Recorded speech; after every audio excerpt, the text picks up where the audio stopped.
Hello, everyone. My name is Julian Zamora, and I'm the Adult Literacy Coordinator with LA County Library. And I welcome you to Work Ready Careers in Libraries. Before we get going with today's event, I will take care of some housekeeping, say the land acknowledgement, and tell you a little bit about Work Ready. If you can hear me, see me, and see the slide up on the screen, then you're good to go. However, if you're having trouble hearing me or seeing me or the slide, do let me know in the chat and I'll do our best to assist you. If you would like to listen to this presentation on the phone, you can do that by calling 1-669-900-6833 and using the access code 889-5882-0507. The passcode is 123123. You may have noticed that the mics and video is disabled for attendees. This is so that everyone can focus on our presenter. We do, however, welcome your questions and comments. Questions should go in the Q&A box and comments can go in the chat.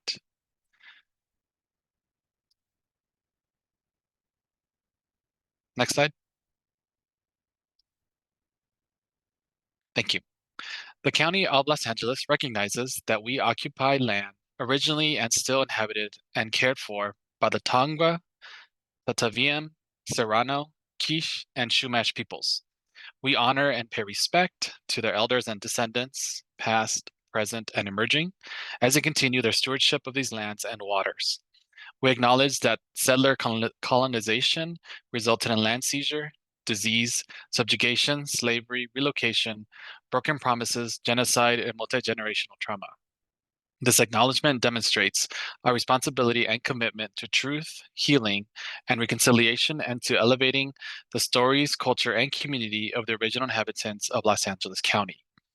We are grateful to have the opportunity to live and work on these ancestral lands. We are just dedicated to growing and sustaining relationships with Native peoples and local tribal governments, including, in no particular order, the Fernandino Tataviam Band of Mission Indians, the Gabrielino Tongva Indians of California Tribal Council, the Gabrielino Tongva San Gabriel Band of Mission Indians, the Gabrielino Band of Mission Indians, Quiche Nation, the San Manuel Band of Mission Indians, and the San Fernando Band of Mission Indians. To learn more about the First Peoples of Los Angeles County, please visit Los Angeles City County Native American Indian Commission website at lanaic.lacounty.gov.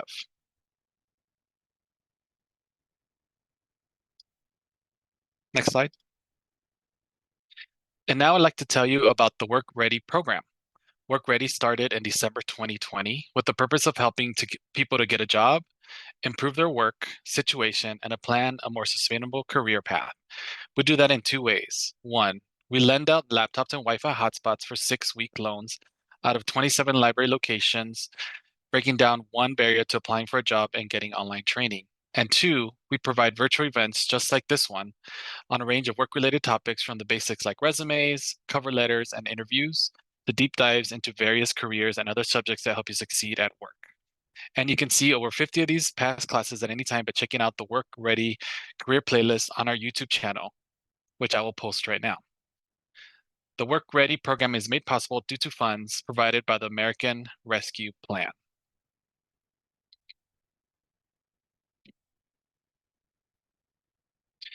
We also have next week, we have a great program for you that I'm going to go ahead and put in the chat. It's Careers in Human Resources on Tuesday, August 27th at 11 a.m. We urge all of you to go to that program. Are you curious about careers in human resources that aren't sure where to look? Join HR generalist Shireen Collins as she breaks down different HR specialties and provides tips on establishing successful HR career for adults. And you can register with that link.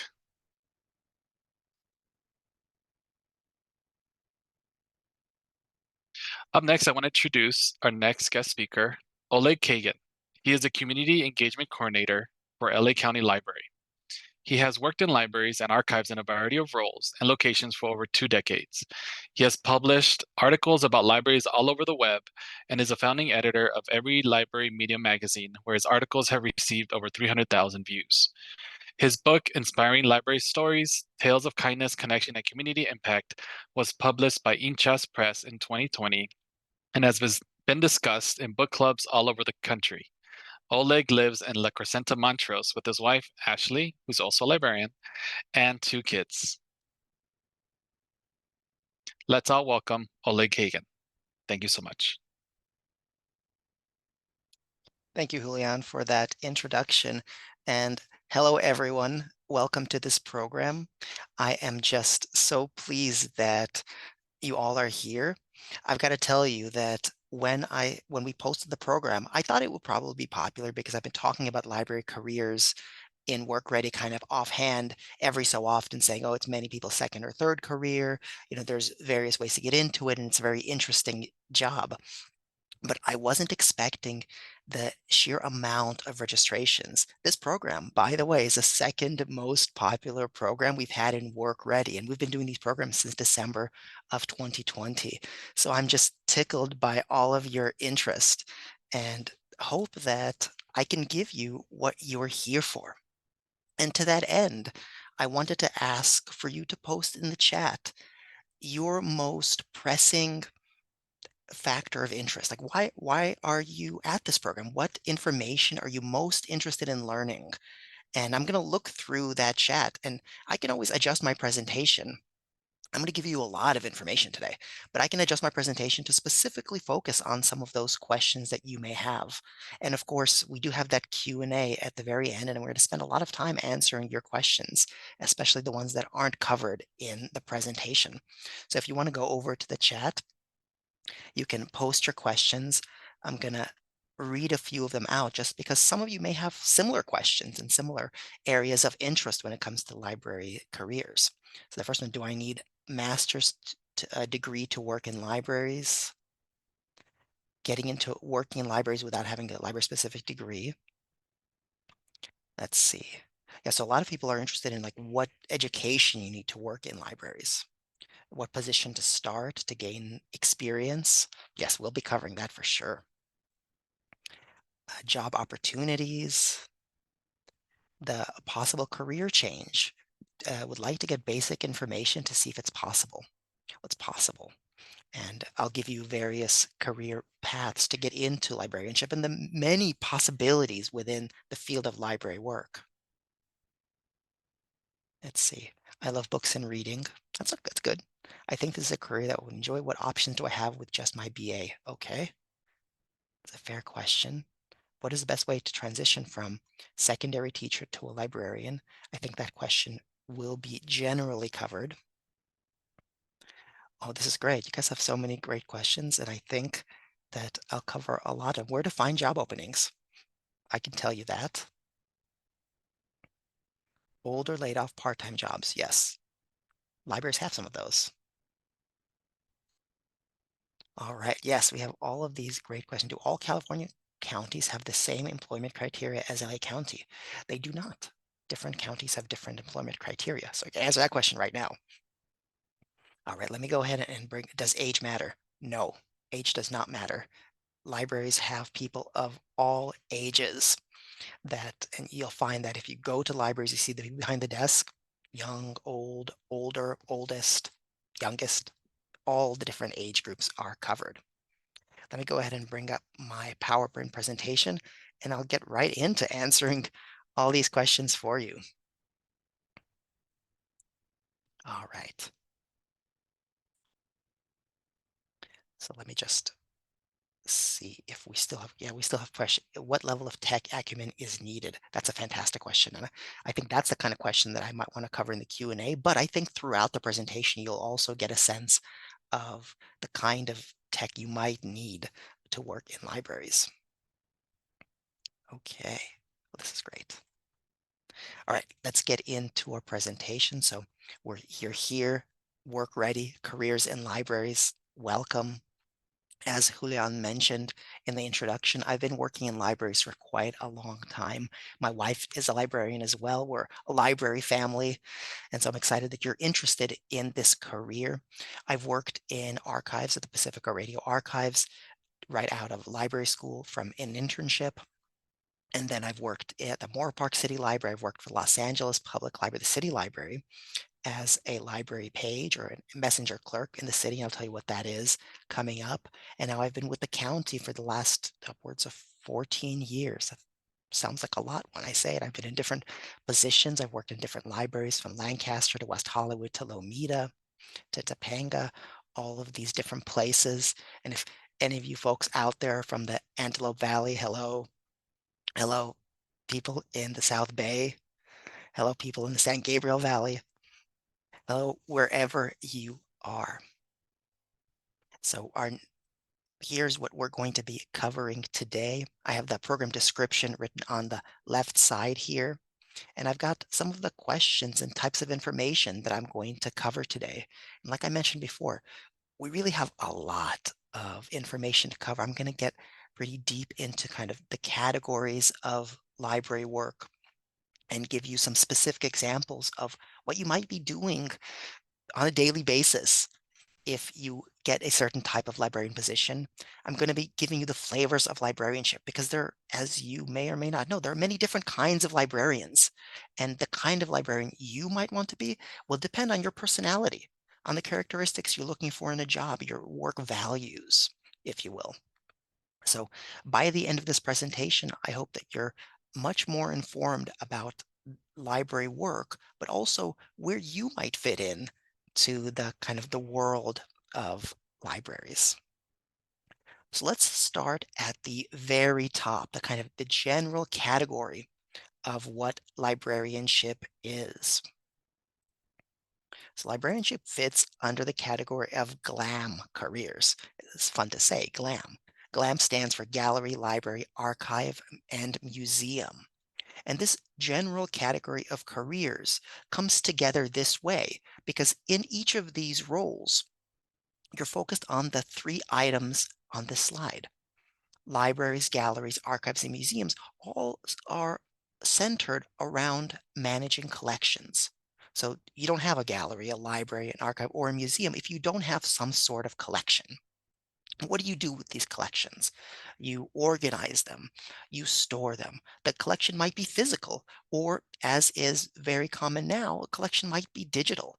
If you are, for instance, working as an information management professional, kind of a tangential career to libraries, you might be, for instance, working on the digital assets of a film studio.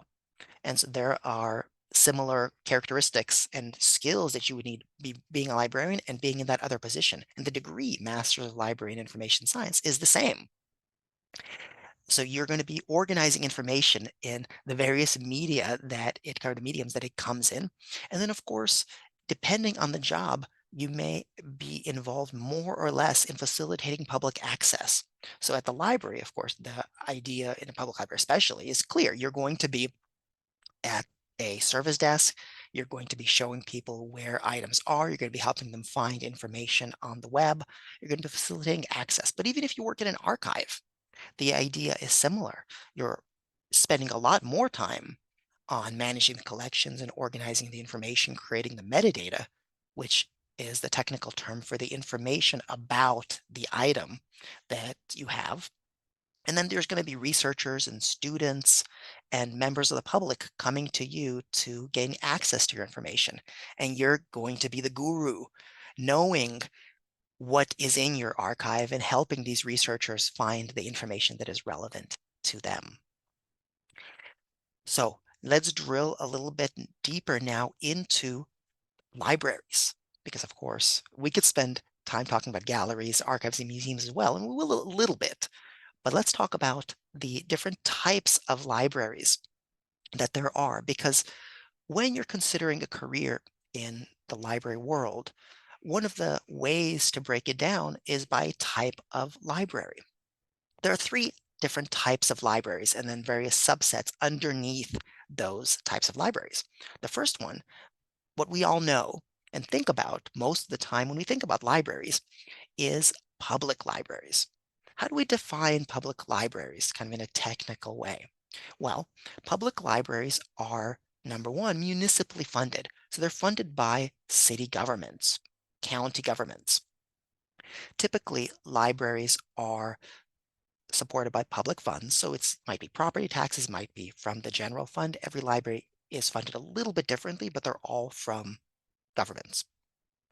Now, Public libraries typically offer unrestricted access, so members of the public can enter the library.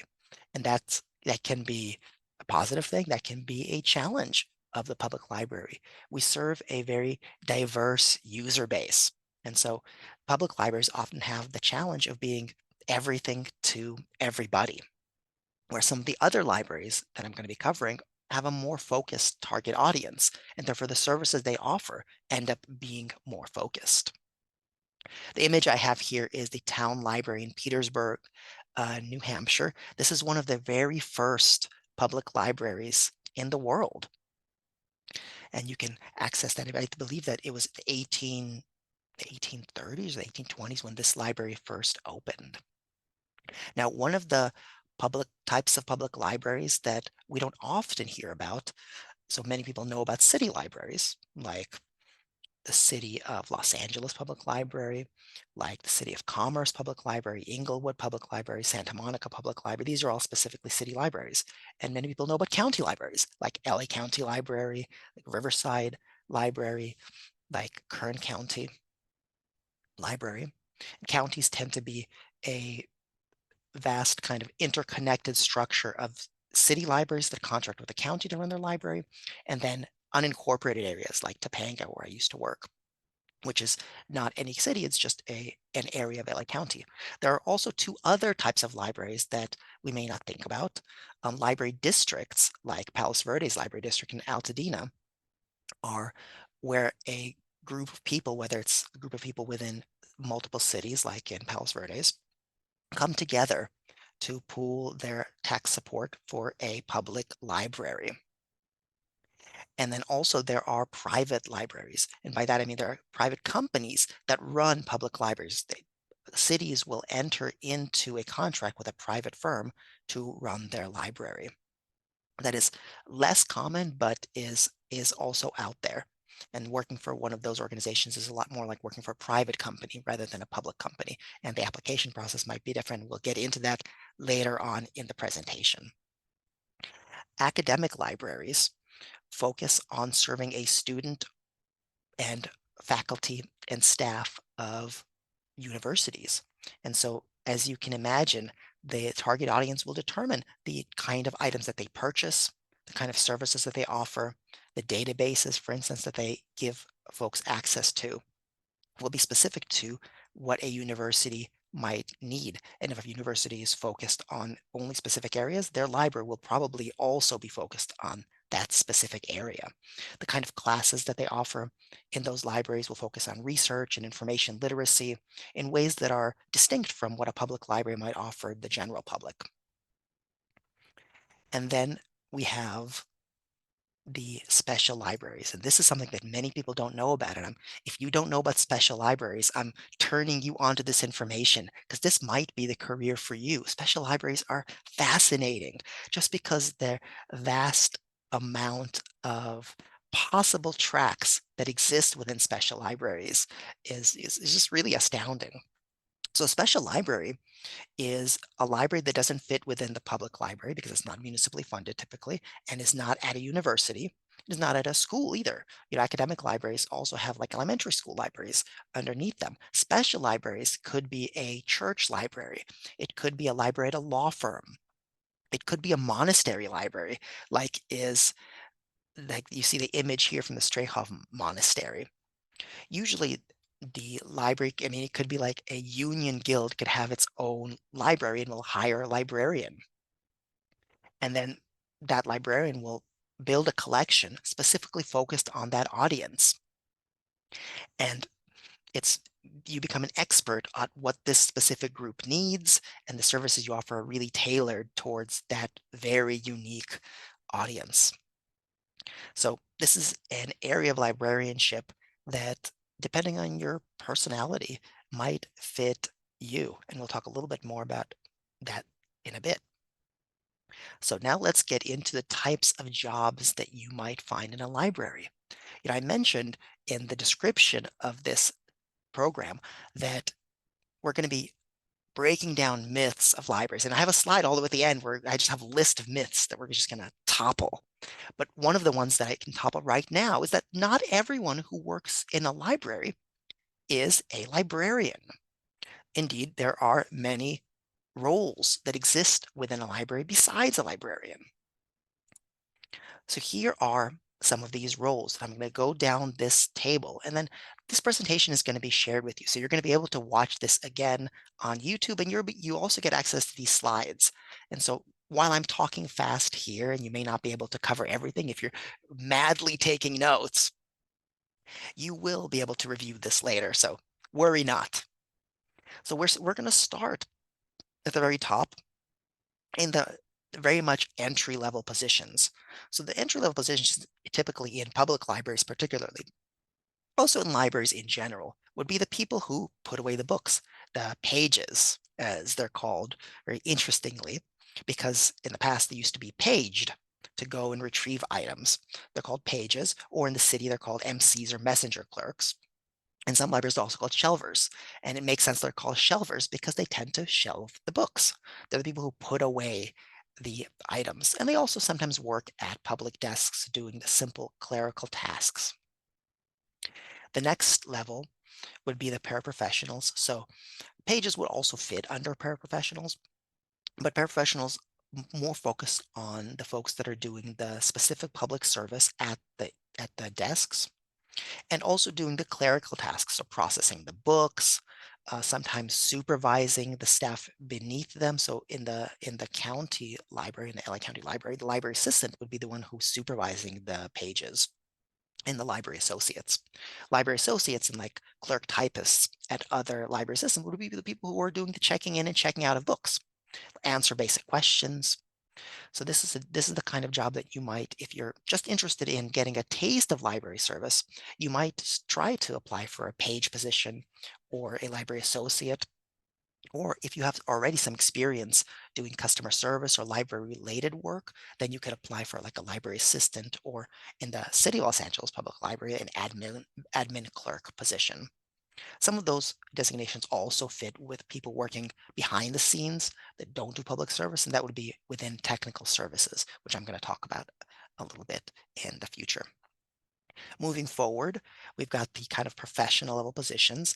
Now, typically, librarian positions will require a Master's of Library and Information Science. So a MLIS or MLS degree comes after somebody gets a bachelor's degree. You can get a bachelor's degree in pretty much any subject, and then you move on to library school, and the length of that program can be 2 years. It can be a little longer if you're doing it part-time. I mean, there are people who do a MLIS program fully online, and it can take 5 years if you're working, if you're taking care of a family. There are many people doing that. So if that's your situation, don't worry. You're not going to be alone taking a couple of classes a semester and getting your degree at your own pace. Perfectly acceptable, because, as I always mention, libraries are frequently somebody's second or third career. So you may be at various stages of your life going back to school to work in libraries. So what do librarians do? We're going to dig way deeper into this in a couple of slides, in the next slide, I should say. But some of the general tasks are they help people at the information desk. They answer research questions from people. They put on programs. They do things related to the collection. And then if the higher you get, you might be working on writing grants. You might be working in project management. You're going to do outreach events. It's really a variety of tasks, and a lot is going to depend on the type of library you work at, and the audience you serve, and the type of librarian you are.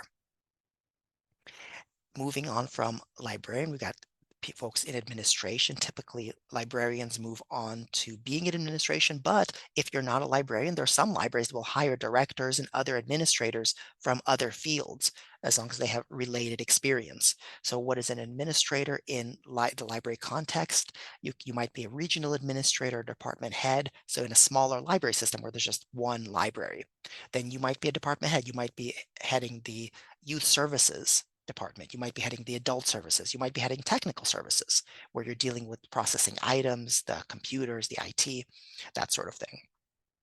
If you're in a larger library system like the city or the county, or even Pasadena or Torrance, Santa Monica, where you have multiple libraries, you might be a regional administrator. So you might be overseeing a specific area. And so you're going to be like the boss of the library managers. And then, of course, you've got assistant directors and directors. And again, depending on the size of the library system, the day-to-day life of assistant directors or directors is going to be different if you're running the LA County Library, like our director, Sky Patrick, or if you're running a smaller, one outlet library, like the Crowley Library in San Marino, where it's just one building and a very, not a very large sort of outlay as far as library services go. So if you're going to be in a small library as a director, you might actually be doing just librarian tasks in addition to your administrative tasks. Whereas if you're in a large library system, you're going to be doing completely, higher and kind of strategic thinking rather than working in a specific library building, doing the kind of work that a librarian does. And then, of course, what many people don't think about is that the libraries function like many other organizations. We have facilities staff, we have warehouse workers, we have, human resources, we have operations, we got like fiscal, we've got procurement.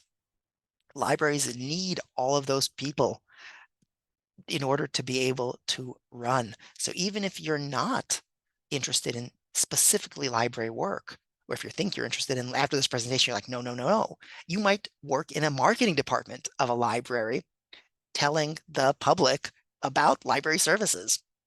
So if you love libraries, that might end up being the path for you. Not all libraries have marketing departments.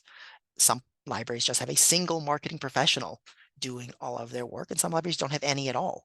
But the ones that do, the marketing folks in a library desperately needed and very welcome because librarians are often busy doing the work and need somebody to help share the story. That might be you. Okay, let's get into what librarians do on a day-to-day basis. Okay, so there are four categories of what librarians typically do. It's going to vary depending on the kind of librarian you are, and we're going to move on to that in the next slide. But let me just define what each of these things are. So collection development, this is the technical term for working with the collection. It might mean purchasing materials. It might mean weeding. That's kind of the library speak for removing books from the collection. So if books are out of date, if they're not getting checked out, like if the book hasn't been checked out for 10 years, you might be removing that book from the collection. If a book is in poor condition, you might remove that book from the collection. So weeding is something that librarians, reference librarians will do on a fairly regular basis. So purchasing, weeding, creating displays, processing books. So the clerical staff tend to be the ones uh, who are who are putting the stickers on the books, library stickers, the Dewey numbers. Then there's catalogers also working in collection development. A cataloger is a person who decides what Dewey number to put on the book. In academic libraries, it would be a Library of Congress number so that the books can be shelved in subject order and they can be found in the future. So all of that would be under the auspices of collection development. Some people really love collection development. It's their thing. They're in libraries because they love books and because they love movies and whatever other materials are in your collection. And some librarians go, not my favorite thing to do. The next area of library responsibilities is reference. Reference is where you get asked questions. You do research for people. You get asked for book recommendations. It typically looks like, sitting at a public service desk and taking on whatever people ask. In my opinion, it's a very exciting part of library service. But over the last 30 years, with the rise of the web, reference has changed. Whereas before you would often get asked in a public library, get asked meaty, really deep reference questions. Those kind of questions are fewer and farther between. What you often do sitting at the reference desk and beyond is helping people with computer questions. If somebody comes to the library and is using one of our public computers, they may need to know how to access their email or the myriad other possible questions they can have on the computer. You will do web research. You will do research based on your materials. You will share databases with people. As I mentioned, you give recommendations for books, movies, audiobooks. In the library world, that's called reader's advisory. And one of my favorite things was when people came to the reference desk and said, "Hey, I just read this book and I really want a book that's similar to it. Can you recommend a book to me?" Yes, I can. Boy, I would get excited. We would get up, we would take a tour around the library, I'd show them all the different books that are possible, that they would enjoy reading, and then I would hand them a book or 3 or 4 and say, "Take these and enjoy." Outreach is the next category of library responsibilities. And outreach means that you're going outside of the library and sharing library services with people in the community. So children's librarians or youth services librarians will do reference by doing school visits. You'll go to a school and you'll tell them what's happening at the library, or you might even do a program at the location, like at a school. So you might do like a workshop covering some kind of science topic at a school. You might go to a resource fair and have a library table where you have a little activity and you have information about the library. I love doing research outreach. It's part of my current position. I go out to different places and I tell people about the library. I like to say I like surprise and delight people because I believe that the library has something for literally every person that walks by. And if you're like me, if you get enthusiastic about sharing the library with people, then outreach is your thing. And you're going to be excited about having a table at a random location or driving a bookmobile or a maker mobile van or a reading machine or various other fleet vehicles that many libraries, including LA County Library, has. And then finally, we've got programming. You're putting on events. So you're an event planner, a producer, virtual events like this one, or events at the library. That could be a story time. That can be hiring a chef to do a cooking class at your library. It could be running a book club at the library. Libraries, of course, have events of all types. And who puts those events on? It's the librarians. And so programming is a major aspect of particularly public library service, but also at academic libraries. The librarians put on events. At school libraries, they've got class visits all the time. Even at special libraries, you're going to have, for instance, in hospital libraries, you're going to be putting on continuing education events. At a law firm library, you might do some kind of training. So depending on the kind of librarian you are, you're going to be doing more or less of each of these tasks. And I've got a little table here. There's a lot of text here, so pardon the size. I'm going to change the size of these different types of jobs when I send you the PDF of this presentation in the follow-up email. But so the way I have it laid out here is each of these categories is what I've just talked about. And different types of librarians do more of each of these. And so what I have laid out here is different types of librarian positions. This is not all librarian positions, it's just like a small subset of kind of librarians there are. But it is close to what each of these librarians focus on. So for instance, I've got reference librarians. Reference librarians is a general term for librarians at most libraries. So you might have a reference librarian at, for instance, a Disney Imagineering library. If this would be considered a special library where you focused on serving Disney's Imagineers, the people who come up with all of the art and the exciting kind of character work and rides at Disney parks and the movies that Disney puts out. You're the backbone of that process, helping artists all over the world with research and inspiration. You're going to be getting questions in the middle of the night from somebody who's in a different country across the world asking you to find X, Y, and Z for them.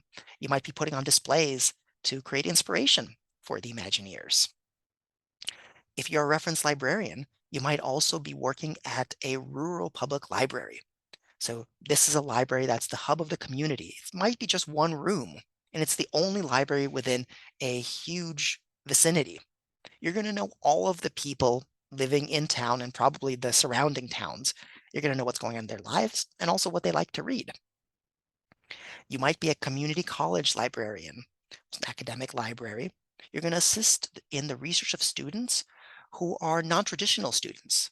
They might be working full-time jobs and going to school on the side. Some of these students may not have written an essay in 20 years, and they're come to you for their research needs. You might work as a technical services librarian. I mentioned catalogers before. Those are the folks who create who decide on the Dewey numbers and then some of the metadata that's in our library catalog, which is where you search for the books. There's also systems or ILS librarians. ILS stands for Integrated Library System. That's the technical term for the catalog, but internally, it's what we see when we check out and return items. And it's a system that allows us to search, put items on hold. So what you see is our library website. What we see is our ILS system. So there are systems and ILS librarians who are in charge of the more IT focused areas of the library. So the public computers, the ILS system, and they usually work with traditional IT staff in meeting the library's needs in those areas. So as you can see, they're much more oriented to the collection development part of library work. They're all the way on this side here. Similarly, special collections librarians, typically at museums or or university libraries. These are folks who provide researchers and the public with general access to rare books and items. So you're an archivist and a librarian and an event planner, but a lot of your work deals with working specifically with those materials. So you're going to need to know about materials preservation, all the best practices when it comes to how to store very, very old books or video cassettes or reel-to-reel tapes. It's a very interesting job, but it doesn't do a lot of outreach. Outreach librarians, on the other hand, are people who focus on being out and about. They might not even work at a traditional library location. They may have an office, but their office, they might have an office they come back to, but their office is the public. Their office is senior centers and schools and parks, wherever they go to do events or get the information out about the library. So on any given day, you might find yourself in the community. Many of these jobs uh, benefit from someone who speaks the language of the folks in the community, so the library can collect directly with them and share what we have and what services we can provide to that diverse audience. So that one is obviously close to outreach, although they tend to be outreach and programming. Elementary school librarians are right in the middle of this because, as you can imagine, they've got class visits, so they do programming frequently. They build their collection. They answer student questions and help their young charges with reference. They don't do outreach as often. Usually, librarians from the public and other places will come to the school library. So as you can see, it's a little bit closer in this direction. Now, I'm giving you a lot of information. Can I just get a quick check? Is this information relevant to you? Am I going too fast? Are the examples that I'm providing helpful? Let me know in the chat, and then that way I can adjust if I need to slow down or get deeper or get a little bit higher, because of course we can adjust Hey, as Oleg. we go. Yes, sir. Yes, I just really quickly, I see a Mhm. lot of the same questions kind of popping up in Okay. terms of the current positions that are Sure. open Yeah. in LA County. So I'm Yes. going to go ahead and post that in the chat just so I don't have to do Mhm, the same thing over again. But there are some positions currently open. And so mhm. if you click on those, if you look under library positions, you can see the requirements and expectations for each of those positions that we currently have open in LA County. So just want to throw that out there. Thank you. Oh, yeah, thank you very much. That's very helpful. Like, yeah, you can see how the positions that we have currently open fit within these boundaries, and then we're going to move on to next and is deciding which of those positions is right for you. Thank you very much, Julian. That's very helpful. And also, if you go to our website, lacountylibrary.org, at any time, you can scroll all the way down and get to our career opportunities page. And then you can see the positions that we have offered at various levels. So whether that's librarian that requires a master's degree or a paraprofessional position, whatever is right for you. So a lot of what I have here is covered, and you can think about the various other positions that you see out in the world and figure out whether how they fit within each of these boundaries. So now, one thing I didn't cover is medical librarian. This is something that many people don't think about when they think about librarians. But yes, medical librarians work at a hospital. And you may not know, many hospitals have libraries. What are these libraries for? Who do they serve? They serve families of patients, hospital staff, hospital administrators. So on any given day, you might be working on building your collection of libraries, of your books, your magazines, your databases, in order to help your doctors learn more about certain conditions. You might, if a doctor comes to you and needs the latest in research about X, Y, and Z, you might be the one putting together a bibliography for them. You might be helping the nurses with their continuing education requirements. So you're going to be knowing what they need, when they need to do additional schooling, and you're going to be arranging that for them so they can do it right at the hospital and not having to go somewhere else to do it. And of course, if a family member comes to you and is in dire straits, their family member is very sick, it was the patient at the hospital, and they don't know very much about the condition. The doctor may be speaking very fast or may not have all of the time in the world to explain it to them. They might come to the hospital library to have a quiet moment. They'll ask you, can you give me some information about this position? They might have this position, this illness. They might have it written down. They might not even be able to say it. Give me information about this, and then you will, and they might talk to you, and you might be a kind, appreciative ear for them in that position.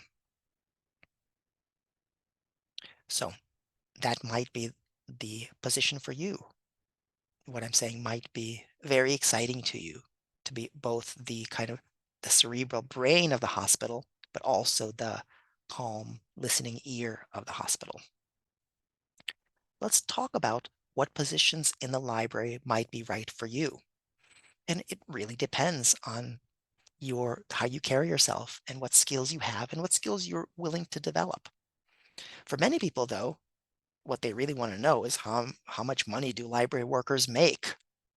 And I would love to give you a really, really solid number, but alas, I can't because it varies so much, even depending on the level you are in the library, the position that you have in the library. But even in the same positions, you might get paid varying amounts. And I'll tell you why. So, pages and clerks will be getting paid, first of all, minimum wage. It depends on where you're located, what city you're located, what state you're located. That'll determine the minimum wage of those positions, up to probably in the larger municipalities, busier libraries, larger, bigger cities, counties, richer areas, you might be getting paid upwards of $22 an hour. And in some situations, like in the city library, LA City Library, you're in the county, well, the county depends on the position. The city library, if you're an MC or messenger clerk where you're shelving books, you're also going to get benefits. That's something that's not to be shucked aside. There are some people who make a career of being a messenger clerk for the city library because you're getting medical coverage, because you're getting a pension, because you're getting paid upwards of $22 an hour. It's not bad.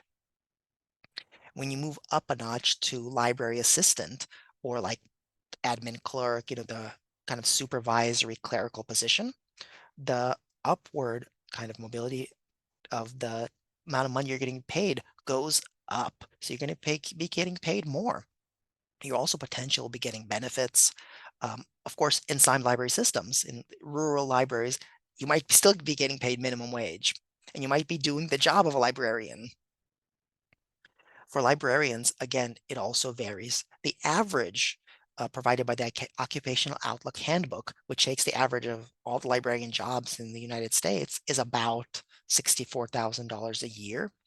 But that could be, if you're working in a like a town library in a rural area where the library basically doesn't have a budget or has a very small budget, you might be getting paid like $10 an hour.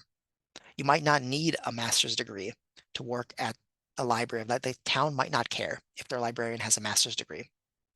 Uh, then the cost of living in that area is going to be a lot different than the cost of living in a major metropolitan area like Los Angeles, Chicago, New York, like Houston, etc. And so you might be interested in working at a rural library and be okay with getting paid 10, 12 bucks an hour. You might, in fact, be the library director at that library. And it's kind of a career strategy. If you're interested in moving up into administration, you might consider working in a more rural area where you're going to be the library director and you get the experience of doing the work that's the library work itself, like librarian work, and also the more administrative work. You may not have any other staff though, so you may be the one doing literally everything. Now, in larger metropolitan areas, there are librarians who can get paid upwards of six figures. You might be getting paid over $100,000 as a librarian, and that depends. So, for instance, in the LA County Library, there's librarian 1, 2, 3, 4, and 5. And each of these levels has slightly different responsibilities and will getting paid slightly differently. Your starting step in those positions is one thing, but the range for the starting step and the end step, or the final step, is fairly large. It might be $40,000. And so when you start in that position, you might be getting paid $60,000. And then when you're working in that position for a certain amount of time, then you might be getting paid $90,000. It really depends. And when you look at the job postings that Julian had linked to earlier, you'll see that there's a range within that salary description. And that's what that range is. It's the different steps. And usually that has to do with time. And so it a lot depends on the size of the municipality, the seniority of the role, the responsibility of the job, and each job description will give you that information. So a lot depends on your work values. And so some people would be fine getting $64,370, and some people want something higher, and some people would take something lower if that means you'll be able to leapfrog other folks because you've been a library director. And of course, administrators, similarly, it varies quite a lot. I think the CEO of the New York Public Library gets, in the high hundred thousands. So these are like a CEO, proper like company CEO salaries. Whereas library directors of smaller library systems might be getting paid the same or less than a librarian at the LA County Library. So these are the different salary ranges for librarians and library workers. So now I've got some questions that you need to ask yourself when it comes to deciding what kind of library you want to work at, what position you want to work at within that library. And some of those questions are like, how much education would you like to get? Most, if not, but not all, librarian positions in the United States require a master's degree. Once again, it's an MLS or MLIS degree, so you would need to get a high school diploma, a bachelor's degree, and then an MLIS. If you're interested in roughly 6 years of post-high school education, then a librarian job might be the right job for you. Even if you're going back to school, to graduate school, that might be exciting for you. If that gets you thinking, no, thank you, no way, I've done my education, I'm pretty much done with that part of my life, then you might think about being a library assistant, where you're still doing some library work, you're doing an important job. You're actually, I gotta say, the library assistants, they keep the library together. They do a lot of the administrative stuff. They serve the public as well, especially if you're a smaller library location. You're gonna be serving the public all the time. You're doing a little bit of supervising. If you have 2 years of library related experience for the county, then you can apply for that kind of job. Some library systems don't require any library experience for those kind of jobs, but it would be helpful if you have customer service, if you have administrative or clerical experience for those kind of jobs, but they don't require a college degree. If you're applying for a library associate or like somebody who works at the desk, a clerk typist job or a page job, those degrees, some of them don't even require a high school diploma. You have to look at the specific job descriptions. You're going to be trained on the job in their entry-level jobs. And so how much education would you like to get is an important determining factor in what you're interested in when it comes to library work. Another question is, what's your public service orientation? And many people don't think about this, but in a public library, I mentioned this before, and I'm bringing it up now because it's very important. You're serving the public. Anybody can come into a public library. And some people come into the library on their worst days, and they take that out on library staff. And so you're going to have some interactions that make you go, "Ugh." You're going to come home and you're going to complain to your partner. Or you're going to look in the mirror and go, why am I doing this? Well, if you have a public service orientation, then you're going to say, I'm doing this because I like to help. And even if there's somebody who is not nice to me on the job, there's going to be 95% of people who are nice, and I get to help them out. And there are other people who don't enjoy serving the public, and there's no value judgment here. There's some people who like to be in the office and do equally important jobs of running the library and doing items in the library, but aren't really that excited about public service. Now, depending on the kind of library you work in, you might be interested in working more with a specific target audience. An example of that would be working in a school library, an academic library, where you're working with students, faculty, professors, or elementary school students and their teachers. That might be an audience that gets you going. In that case, those are the kind of jobs that would be great for you.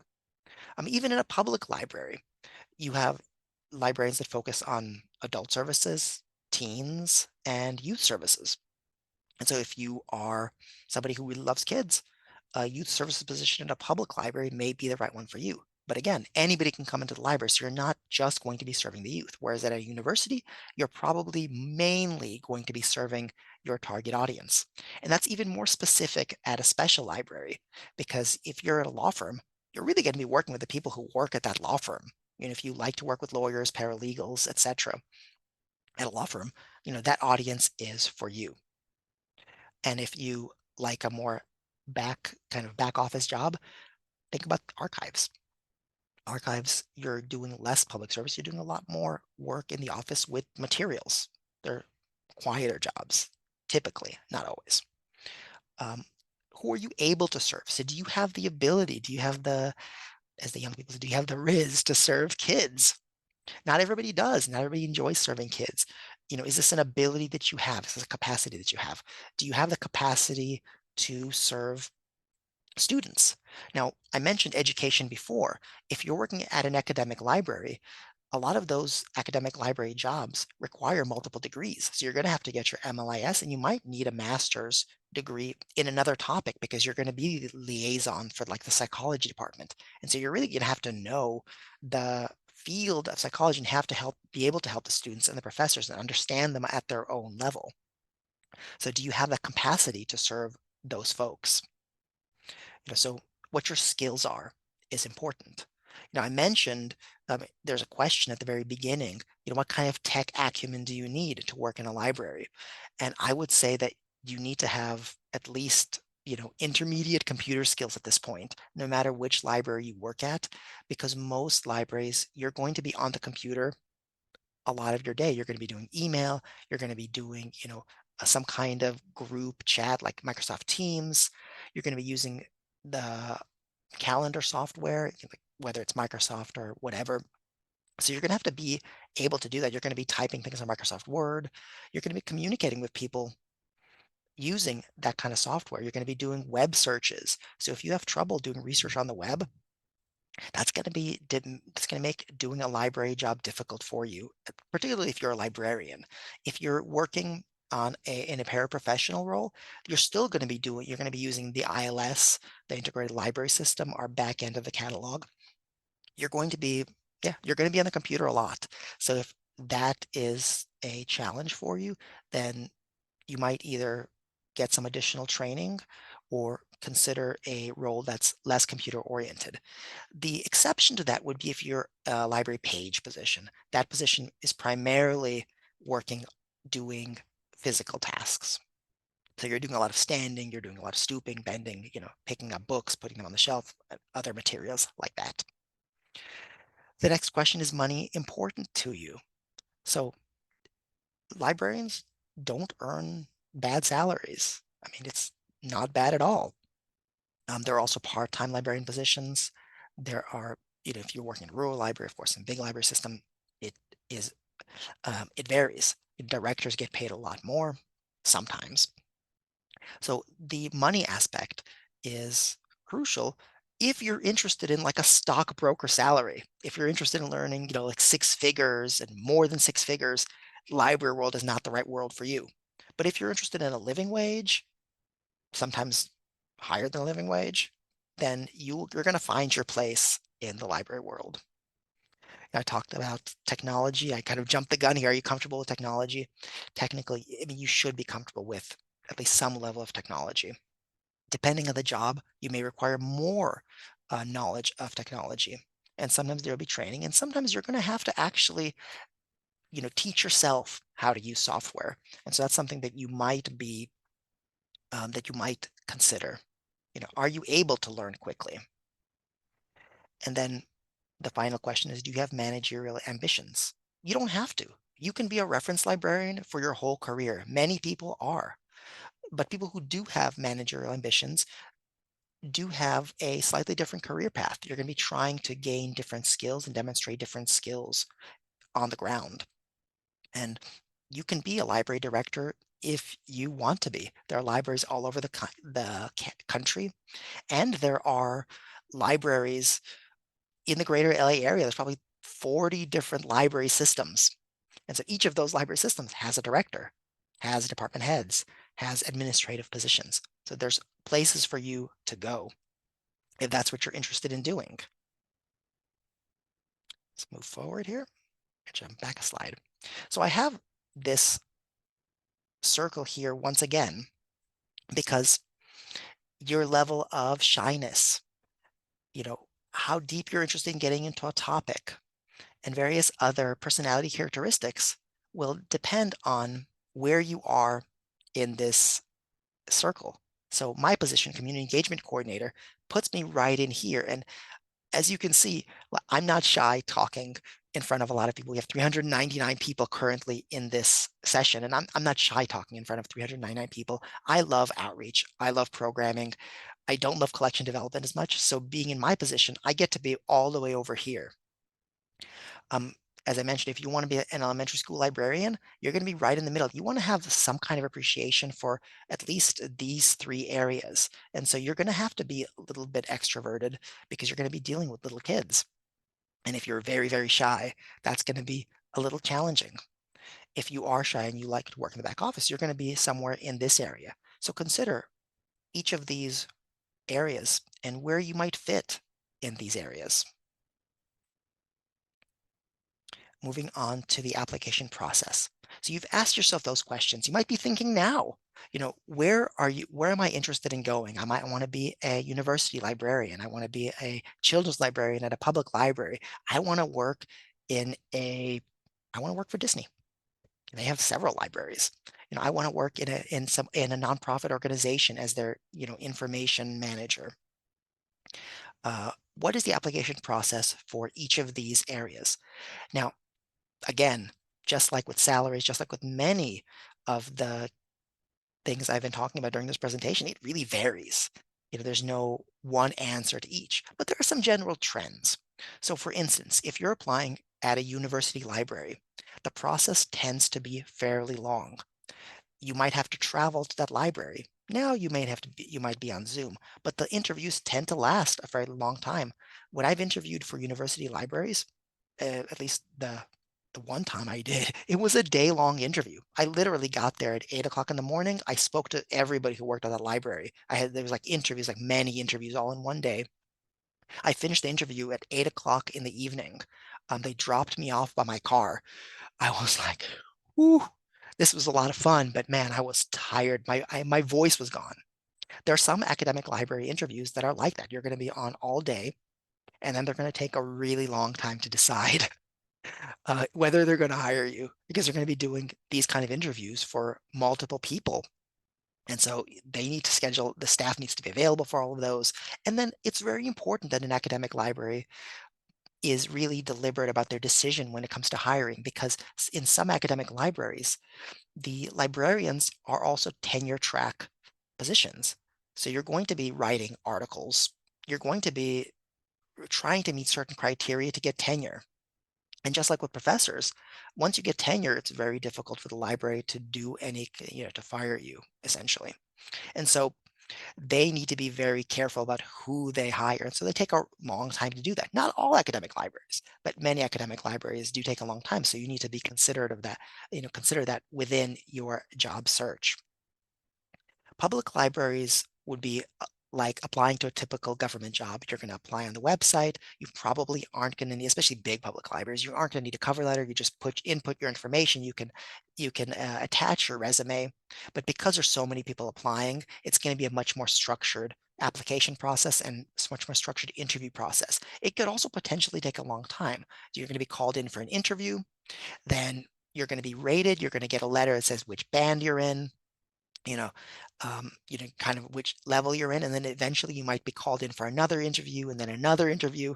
So it's going to be a process of a few interviews, and then you eventually will perhaps be placed at a library. Smaller public libraries will sometimes have outside panels interviewing you at that initial first interview. So they'll have librarians and library staff from other library systems coming in and doing, like a 3-on-1 interview. And that's to avoid favoritism to people inside that library. So avoid favoritism to internal hires. So it's almost like a screening interview where people from other libraries are going to be, evaluating whether you're going to be good for that position. And then if you are, the people that they like are going to move on to interviewing with the staff of those libraries. And then special libraries really vary. So they're going to be much more closely aligned to interviewing at like any other position at a business or a law firm. Those vary greatly. But it might be the interview process might be a lot more personal if it's a nonprofit organization or like a smaller church or affinity group. It might be you might be interviewing with the director on the first day. Who knows? Or if it's a really large company, you might be just another, like another corporate drone interviewing within that organization. So you're going to need a cover letter, you're going to need a resume, you're going to need to do all the usual kind of job seeking steps. Okay, we're getting close to the end of the presentation, and I do not want to deprive you of what I promised, and that is myths about library work. So there are a few people who answered my question at the beginning about what you're interested in, why you're here and what you're interested in. And that is that you love books. And I appreciate that you love books. I love books too, but books are a portion of some library jobs. There's some people who, I'm like in an Uber and I'm like a librarian, and oh, you get to read books all day. I don't get to read books at all in my job. Actually, in none of the jobs that I've had in the library world have I got to spend very much time reading books on the job. Even when I'm running a book club, I tend to have to read that book outside of work because there's so much other work that we have to do. We just don't have time to really get into reading books. Now, if you're a reference librarian at a public library, you're going to get to talk about books to people sometimes. If you get asked questions, you could run a book club, you can run literary programs. So, but yeah, you're not going to be reading books a whole lot. And people say when they think about library work, it's quiet and stress-free. And that's, again, sometimes true. Maybe if you're working at a smaller library, a quieter library. But if you're working at a large library in like an urban area where you really get a conglomeration of different people, some people are mentally ill, you know, and that is going to affect your work. I mean, there is danger involved to a certain extent in working at libraries. One of the things that many library staff, especially in large library systems, are concerned with is safety. There are libraries that have security guards, and they have them for good reason. Now, I don't want to scare you off. I don't want to say that all libraries involve, safety issues. Many don't, but it's true that there are librarians out there I know personally have gotten kicked, that have gotten yelled at, that, have had other sort of negative outcomes when it comes to dealing with the general public. If you're working at even a law library, some of the people that work at a library may not be nice to you. you're serving them, but listen, they might be dismissive. That's just the real part of library service. If you've worked retail, if you've worked in food service, you know that the public is not always friendly. And it's the same in libraries. It must be nice to work with introverts. Some librarians are shy and retiring, mousy. Many librarians are not. Because again, you're working with the public, you're working at public service desks. You have to be able to communicate with people internally and externally.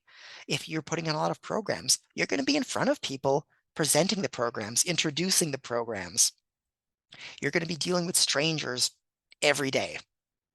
If you're a children's librarian, you're going to be going in front of the most challenging audience that you can have, toddlers.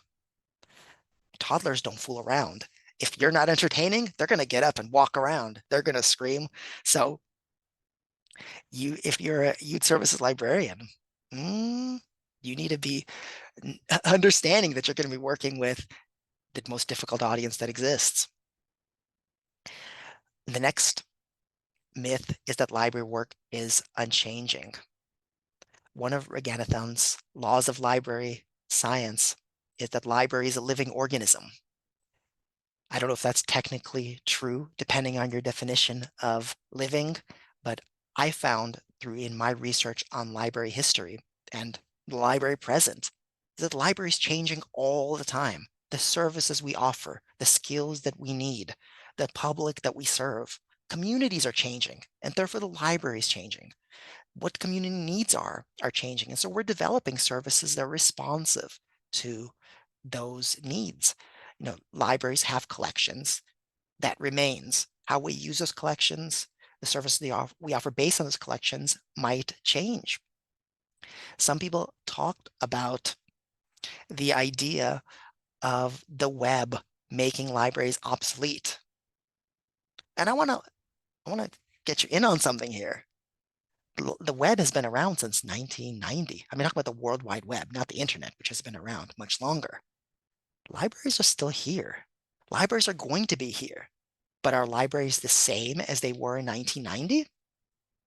I would tell you no, of course not.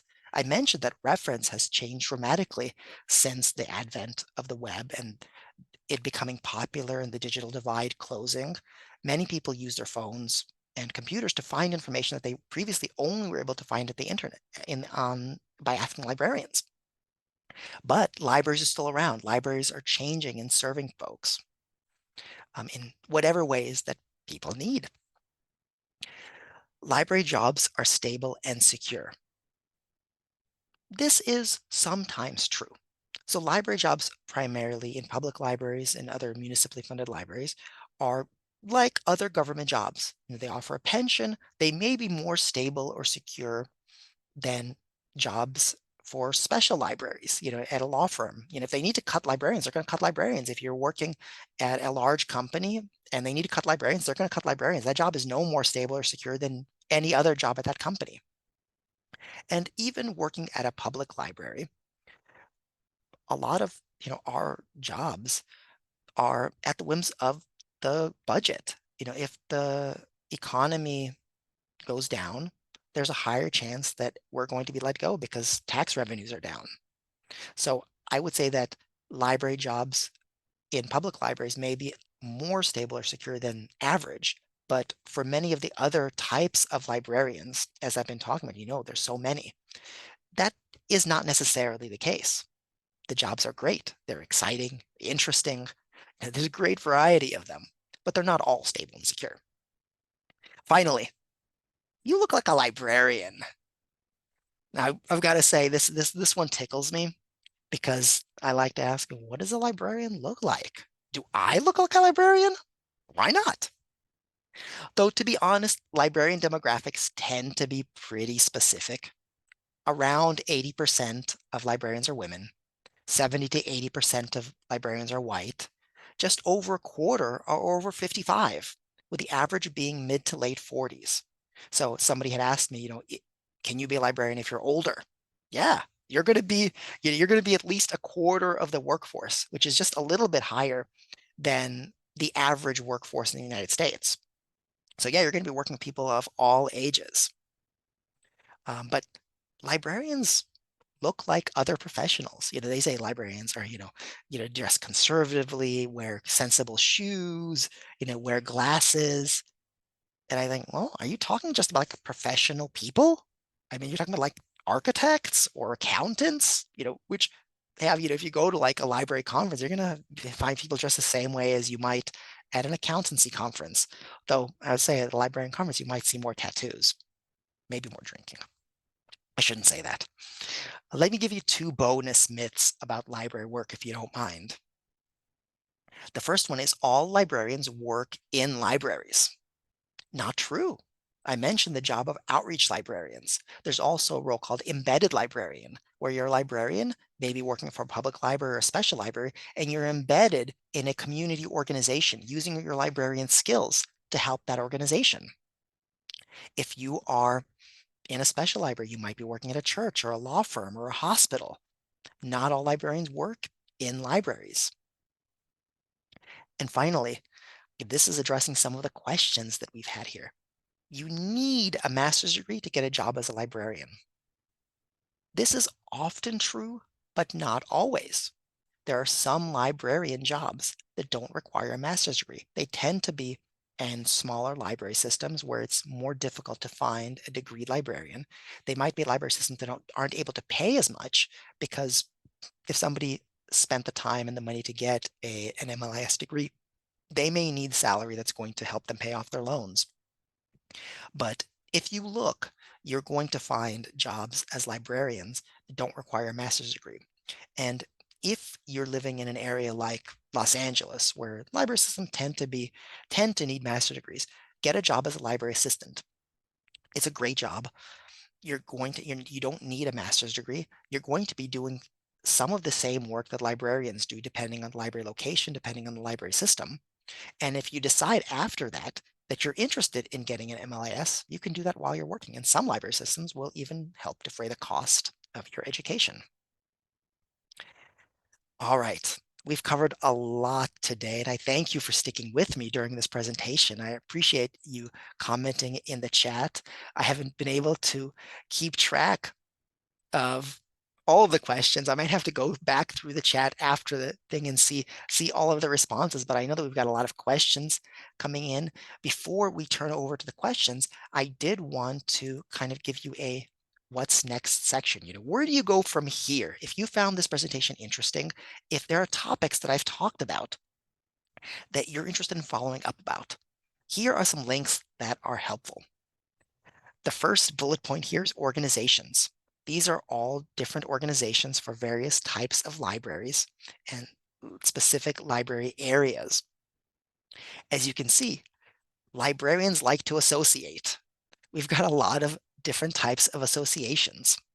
The American Library Association is the biggest library organization. It's sort of the highest level library organization in the sense that it covers everybody. But the ALA is also, it's really, really large and really, really general. The Public Library Association and the Association of College and Research Libraries are within ALA, focusing on their specific areas. The Public Library Association has a conference. They focus on public libraries. I think the conference is every 2 years, but they have events happening like trainings and things all the time. The ACRL, or the Association of College Research Libraries, focuses on professional development and conferences for academic librarians. The Special Library Association, or Special Libraries Association, focuses on special libraries. So if you're excited about all the stuff that I've been talking about special libraries, contact the Special Libraries Association and they'll give you more information. If you want to work in elementary school, California School Libraries Association, CSLA, focuses on supporting school librarians. One of my favorites is the Association of Bookmobile and Outreach Services, ABOS. I love bookmobile people. I love outreach people. They're the best. So I've been to the ABOS conference and it was just great fun and a good learning experience. So if you're like me, look up ABOS and attend their conference if you can. It's just full of great people. And then the California Library Association, this is our local state library association, has a conference every year. There's a lot of people who are involved. And just like with all of these organizations, the people that are involved in them are people who are passionate about library services. And so if you're interested in learning more about library services within these organizations, there are going to be people who will be absolutely overjoyed to talk to you about your interest in libraries. If you want to do a little bit more research, though, there are plenty of magazines and websites that will give you an overview of various aspects of careers in libraries. So make sure to take a look at Library Journal, School Library Journal, American Libraries Magazine. So American Libraries Magazine is the magazine published by the American Library Association. You get a physical copy of the magazine when you're a member. On their website, it's primarily a blog, but they do have AL Direct, which is an email newsletter that comes out, I believe, every week, and it's great. Sign up for it. You'll get it every week. You'll get all kinds of news about libraries. Uh, I can't recommend AL Direct enough if you're interested in getting an overview of what libraries are up to around the country. LAS News is a little bit more general. It's library and information science news. It's a little bit more general, not focused on any specific library, but and it's updated very frequently. So if you're interested in LIS news, it includes archives and at university libraries and things like that, then you want to go to this website. I think they may also have a subscription or at least a RSS feed. And then many librarians have blogs and other websites, podcasts, etc. Search the web for the kind of librarian that you're interested in, like academic librarian blog, and you'll get plenty. Public librarian blog, you'll get a lot. That's for all for research that you're doing kind of passively. Do informational interviews. If you're interested in library work and you're still exploring the direction that you want to go to, please talk to people who are interested in who are doing that kind of library work. As I mentioned, the people that are part of all those organizations are passionate about their work and will be happy to talk to you for 15, 30 minutes about the day-to-day of their job. After those interviews, you can determine whether it's right for you. And not only that, but you'll also have somebody that's part of your network who you can share a resume with perhaps, or who can help you with job leads. I would say that if you're interested in working in a library, particularly a public library, I highly recommend volunteering or getting an entry-level job at a library.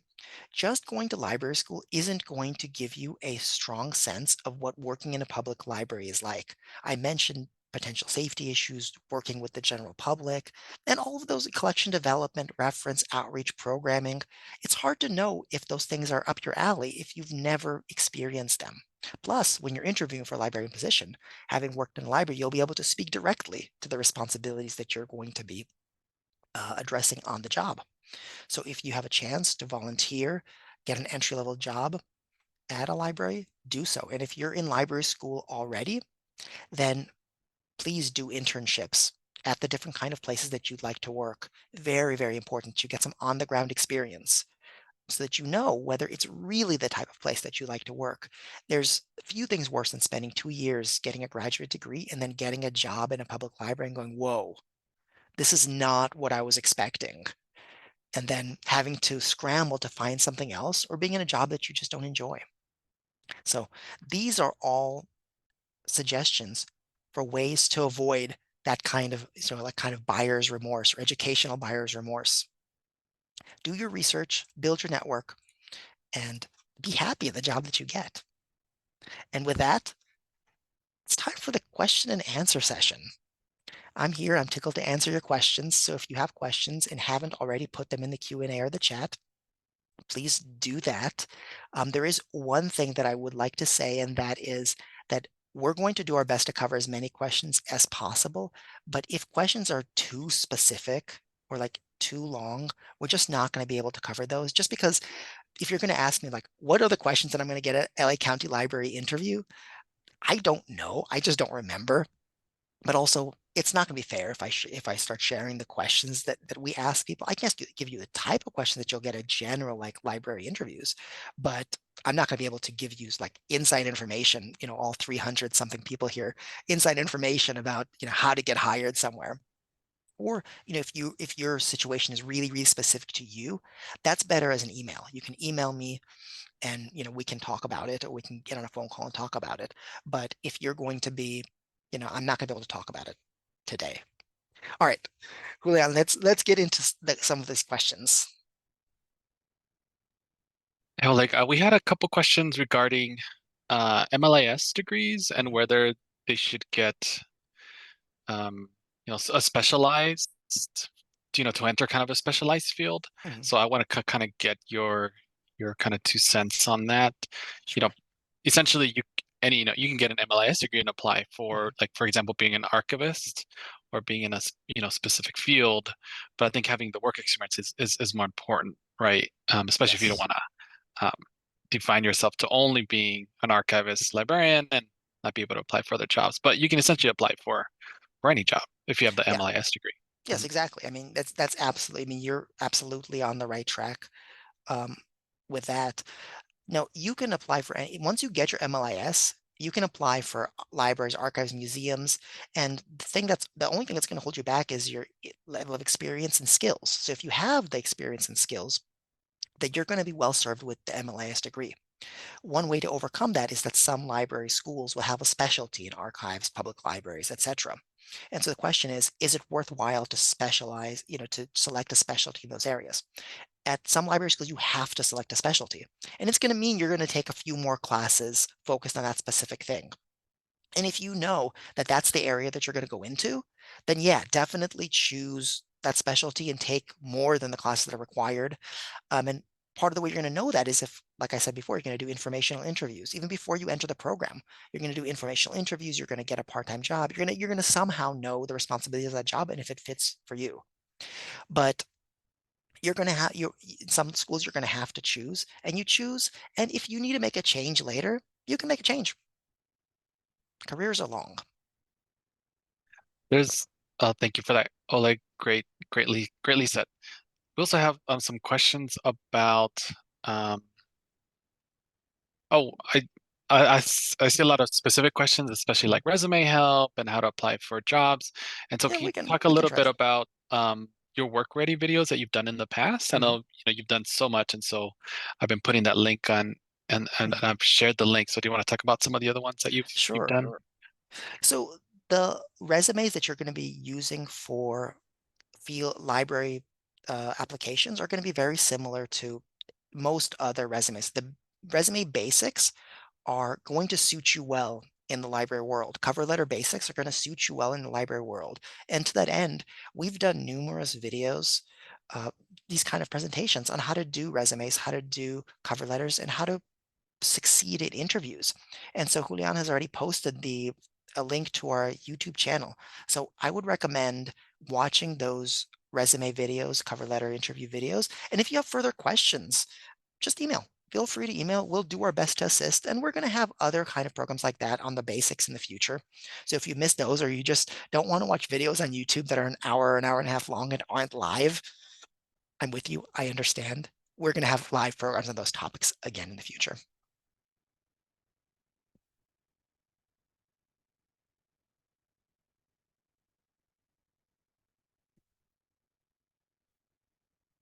What's next, Julian? Let's see. A lot of people ask the difference between an MLIS and an MIS, Masters in Information Science. I didn't know that one. I don't know the exact difference. I think that there are some library schools that focus specifically on the information aspect and not the library aspect of this general field of information science. Most libraries like an MLIS or an MLS degree because you're going to cover some aspects of library service. MIS degrees tend to focus, from what I understand, on more like information management, documents management, the sort of library adjacent jobs. And so I don't think you're going to be poorly served doing a degree like that, especially since a lot of library work is moving in the digital direction. But if you know you want to work in a library, then do go to a school that gives you an MLS degree because you're going to be covering the things that you're going to be interested in also doing on the job. Thank you. There's another question. It's kind of similar questions. A lot of people ask that they already have some degrees that are not Mhm, MLIS, and would those count towards applying to be a librarian? Like somebody has a master's in mhm, another degree, maybe they have a BA in something else, right? mhm. Would that apply? So to work as a professional librarian in most libraries, you're going to need an MLIS degree or an MLS degree. So librarians will have I mean, librarians will have most librarians will have a bachelor's degree because that's what you need to apply for a master's program. So you're already part of the way there. But if you just have, for instance, like I have a BA in English, I wouldn't be able to apply to work as a librarian with LA County Library because you need an MLS as well. Now, the benefit of having a master's in another topic is if you do get an MLIS, then you're in a much better place to apply for an academic library position where multiple degrees are more or less the standard.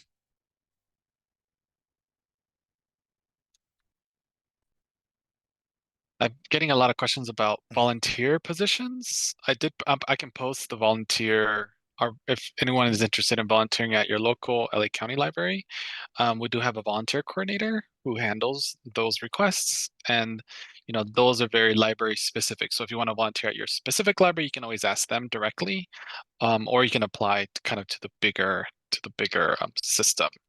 And but I will post the link in the chat because I see mhm. a lot of questions coming in about how to volunteer at your library. So So there are a few types of opportunities to volunteer in libraries, and a lot depends on the specific library system. So there are some library systems like LA County Library that if you were going to volunteer for the library, you're going to need to get a live scan, which means you're going to have to go and do your fingerprint and it's going to be test your they're going to do a background check essentially. Some library systems will say if you want to volunteer, uh, we only take teen volunteers. Some library systems just take everybody. They really like volunteers and they're going to be very welcoming to volunteers.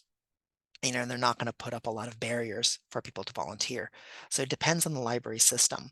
And likewise, you're going to be doing different kind of work as a volunteer depending on the library system and the needs of the specific library location.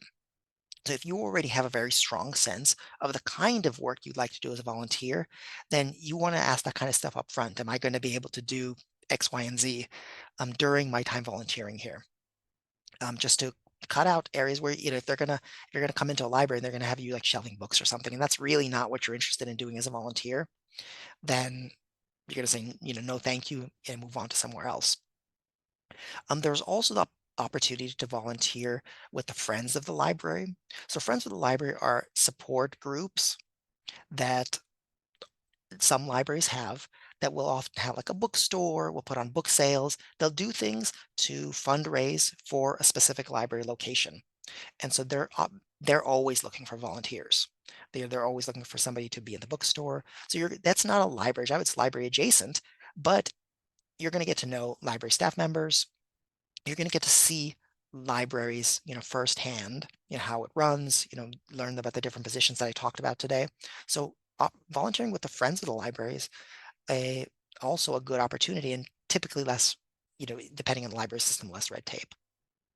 Now, there's also the possibility of volunteering with a foundation, like if you have strong marketing skills, or if you have other kind of skills that you'd like to devote. A foundation is a sort of higher level support group for libraries that do sort of bigger fundraising. So the LA City Library has a foundation, LA County Library has a foundation. Other libraries also have foundations, and foundations will do things like provide money to upgrade IT, or upgrade all the computers. Kind of bigger spends than Friends of the Library group, and they also frequently need volunteers. And so if you want to develop certain skills or you want to kind of help libraries at a bigger level, then look for foundations that you might be able to volunteer with. speaking of skills, a Mhm. great question, and some people also asked, any specific skills would be advisable to cultivate on my own with an eye towards library work, not necessarily the MLIS degree. I would say you can go in two directions. So we can break down, hard skills and soft skills. So the hard kind of technical skills is you want to have a strong facility with, especially in a public library, with searching the catalog. You want to be good at being able to find different kind of books, different kind of materials using that, using that interface, because that's what you're going to be doing at a reference desk pretty frequently. You want to have a strong facility with basic technology, like email, uh, office software. You're going to be using that stuff on a regular basis. And so those are the hard skills that you want to definitely have. It's kind of the baseline of the hard skills you want to have. What you would need working in an office, like Microsoft Office, Google Docs, or Google Workspace, that kind of the Zoom, this kind of stuff is stuff that you're going to be doing on a regular basis. As far as soft skills, you're going to be thinking about developing kind of the general cadre of soft skills that you would need when you're working in customer service. So, you know, finding out people's needs. You know, in the library school, you're going to learn about reference interviews. That's the interaction that you have when somebody approaches the reference desk. And it's similar to many customer services interactions in that you want to identify the person's need by listening to what they say and asking appropriate open-ended questions. So whatever communication skills that you feel like you might be lacking, try to plug those holes because very important in library work to be able to communicate well. It's also going to help in interviews. Thank you. Another question. Let me see. Oh, I saw it earlier. A lot of people said they have a lot of I think you might have answered it. They have a lot of higher level degrees. Yes. What would you recommend? Would someone like that person be interest could apply for library positions? So again, if you have a higher degree, that's really good. But for many librarian jobs specifically, you're going to need an MLIS as well.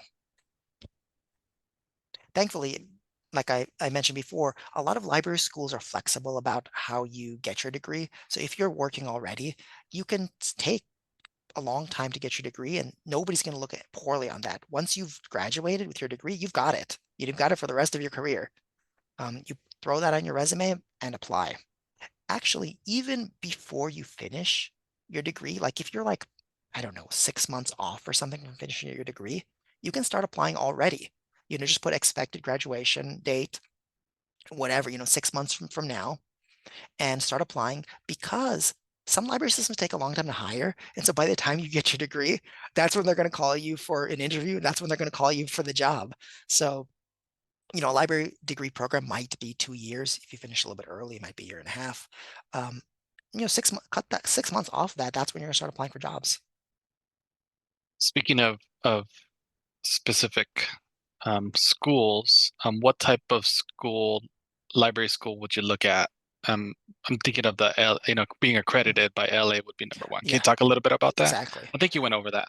Hmm. Yeah, so exactly what you said is, so you want to look for a program that's accredited by the American Library Association, and that's many library degrees. So there are also paraprofessional libraries, so like certifications as for a library technician. I think Pasadena City College has a program like that where you certify as a library technician. It's not required for paraprofessional jobs, but if you've never worked in a library, you're gonna get a little bit of practical, kind of theoretical and practical experience, understanding what you do in the job. And so, if you feel like you needed a little oomph, a little boost for your resume or for your knowledge, then you could look at the paraprofessional programs. But yeah, you want to look for MLIS degrees, ALA accredited. And then beyond that, whether it's in person or online or how long it takes, that's all depending on your capabilities and your needs. Another good question. What is the best place to find different librarian jobs across the board, not Mhm. specifically public libraries? ALA job list. So the American Library Association has a job list, and the postings there just they really run the gamut around the country, different types of jobs, academic, special, public libraries. California Library Association also has a career center where they have job listings, California specific, and it's not just public libraries. So those are both good places to look for library jobs. You can also search government jobs, but that's going to be mostly public libraries. It's just going to expand your geographic limits to be a bit wider. But yeah, I mean, a lot of the library associations, special libraries, etc., ACRL will also, I don't know if ACRL specifically has a job board or if Special Libraries Association has a job board, but I wouldn't be surprised. Do public libraries offer education assistance? Some do. So it depends, but yeah, some do, and sometimes the programs are, time limited. So I was lucky enough to be part of the Reference Institute back when I worked for the city library, and it partially paid for my library school. That was through a grant from the federal government. And so that was like a 2-year program or something. I mean, that only lasted for a short period of time, specifically for uh, LAPL or Los Angeles City, LA Public Library staff that was there during that time. And I was lucky enough to be there. So things like that will happen. Some libraries offer partial educational support. Some libraries don't at all. So it really depends, but it's not unheard of. And also mention to a couple attendees that if you're currently working in a library setting, the California State Library, which is kind of where a lot of libraries get their funding, do offer scholarships to Mhm. existing students who are in the process of applying or are currently in school. And so I can put that in the chat as well if anybody's Yeah. already in school and already going through school and is interested in applying for a scholarship. Because I believe, there's so many out there, but I know that from the California State Library offers that. I think you have to have 1 year of being in library school. That's But under, it's out yeah. there. You just have to find, you just have to find it just like anything else. Yeah, the CLA and ALA, I know, has some scholarships. I suspect that these other kind of library associations also offer some kind of financial assistance. But I would say even look wider. Scholarships are out there. And there's also other arrangements, like you can be a graduate student researcher, you can do a work study position. There's a variety of ways that you can pay for an education. You just have to be creative and, you know, don't be deterred if you're not finding anything right away. Do research, go to the career center, the counseling center. A lot of schools have financial aid offices. Go there and like tear things up. Really look for that money. Write the if you need to write a little essay, write the essay, get money. I think you mentioned this earlier, but what is the job growth outlook for librarians? Will AI affect or eliminate specific positions in library careers? That's a fantastic question. I can't predict the future, but the Educational Outlook Handbook uh, has indicated that there's a slight dip in library careers over like a 10-year period or something. It's not a significant dip, but yeah, there's slightly less library positions than there used to be. I think that that's not necessarily noticeable for if you're applying for library jobs because there's library positions that pop up all the time. I don't know if there's more graduates from library school programs now, so there might be stronger competition. But if you look at those job boards that we mentioned earlier, there's positions popping up pretty much every day. Uh, what was the second part of the question, Julian? Oh, Oh, will AI. AI Yeah, I was just take saying, over it just came up. No, I our mean it jobs and things like won't. that? Yeah. AI is interesting. AI has a lot of positives and a lot of negatives. AI won't take over our jobs at the moment. you know, just because AI chatbots have limited use when it comes to fact-based research. There are AI sites like Perplexity, which cite their sources. And the URL of that is perplexity.ai. But there isn't a general purpose AI that will be able to cover the amount and the breadth of library services that we offer. So for instance, like an AI is not going to be doing story time anytime soon. And AI isn't going to be, pricing out the items for a grant that we're writing or coming up with new ideas for a grant, although an AI can help. And it can help write those grants, etc. It can support those processes. But I think at this point, there aren't going to be any major changes from AI other than it's going to be just like an assistant to the work the librarians are already doing.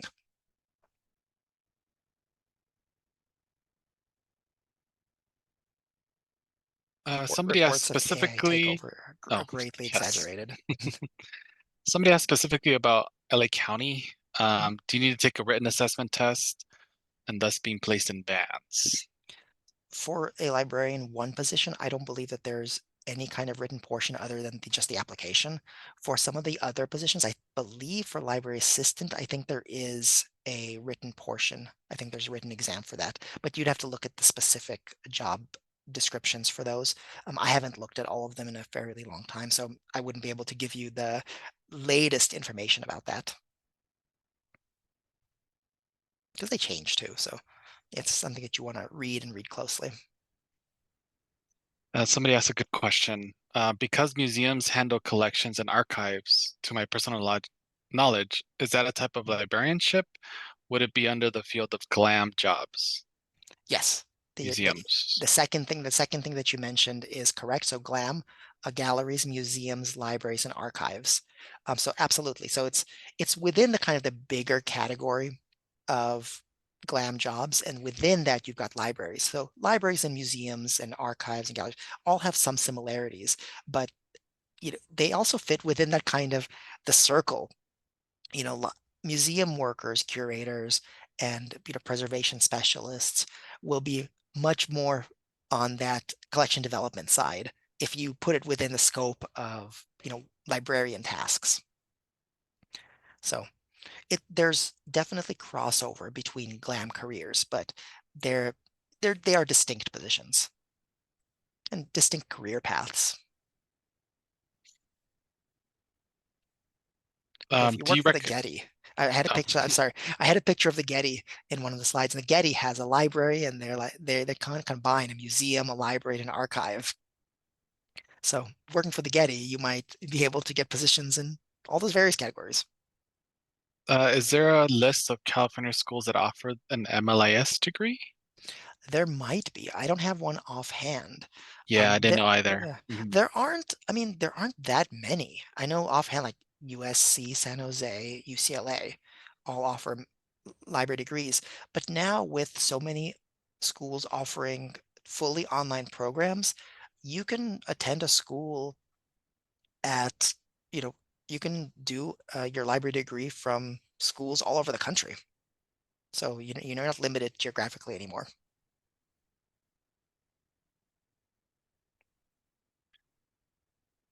Let me see. This is a more specific question, but when working for the county library, how much freedom do you have to choose which branch you work at? Um, how can I put this? Not a lot. I mean, well, here's when you start your position, you indicate which areas which regions you're willing to work in. Um, so after you apply and you do your interviews, you get banded and everything, then you're going to get placed somewhere. So my first placement was in Lancaster. Howdy to all my Antelope Valley folks. Um, I did not choose Lancaster. I didn't even know where the Antelope Valley was. I had to look on the map and go, oh, it was all the way up there. And then I worked there for almost 2 years driving up from North Hollywood to Lancaster. And it was great. I really enjoyed my time in the Antelope Valley. But I didn't get to choose. I was just assigned to that location. When you're in the system already, like after you've been working, then positions get bulletined for various areas, and then you can apply to transfer to those areas. So then you have a little bit more choice. It depends on what openings come up, but yeah, you can choose to apply for a transfer to different places. But initially, no, you don't really get to select the branch. That's one of the challenges of working for a really, really large library system. When you apply for a job in a smaller library system where it's generally speaking within a specific region, you're going to be working in one of the branches that's, within, I don't know, 30 minutes of, some kind of central location.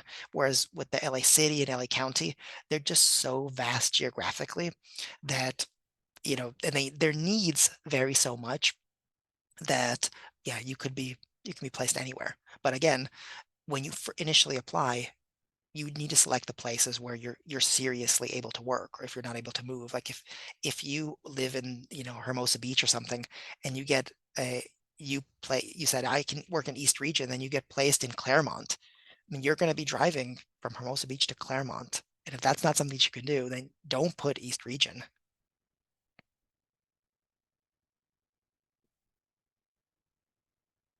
Oh, you're I'm muted. looking. Oh, There you sorry about that. Um, Somebody said, I've been applying for GLAM jobs for 9 months straight are. with no success. Can you give any Yes, words of encouragement? keep going. I know people who have applied for, a few years for jobs within this field, and people find what they're looking for.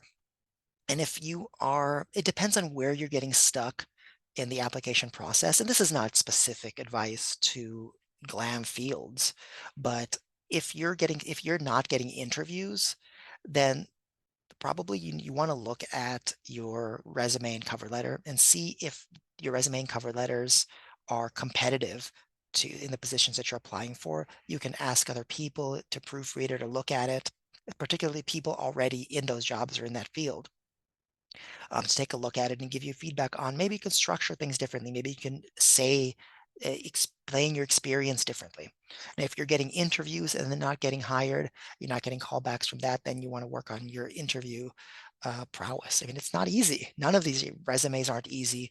Interviews aren't easy. We don't do this stuff every day. So, get help, but you're going to do it. I mean, you're going to get that job. You're going to get a job. You're going to be happy at it. It's a great career path. Kind of a specific question. Mhm. Some of the primary schools I've worked for have gotten rid of the libraries. What kind of librarian work has the best job security? If you get tenured in an academic library, that's pretty good. I mean, that's pretty good job security. Those jobs are competitive, but if you're able to get one of those, then and if you enjoy that type of work in that environment, doing the responsibilities of that job, then you're going to be good, probably. Private universities may be a little different. Public universities are a little different. There's everything rides the waves of the economy, but university libraries, if you get a job in a municipal library, like large systems like LA County Library, LA City Library, you to a certain extent have a little bit more cushioning when it comes to job security because large library systems have large needs. Smaller library systems, if it's like a one outlet library in a city that's not very well financially off, not very well off financially, then your job stability is affected by that. So I think those are the kind of considerations that you're looking at when it comes to job stability. We have another specific question. Mm, Somebody says, I'm a clinical social worker interested in the growing field of library social work. mm. Does the LA County Library offer any programs or projects that bring social work into the library space? Yes, we do. So, but that's not directly from the library. We work with the Department of, I believe, is it Department of Mental Health or Department of Social Services? Is DPSS or One of those. DMH? One Yeah, of we those, so we yeah. work we work with another department for to get social workers in the library.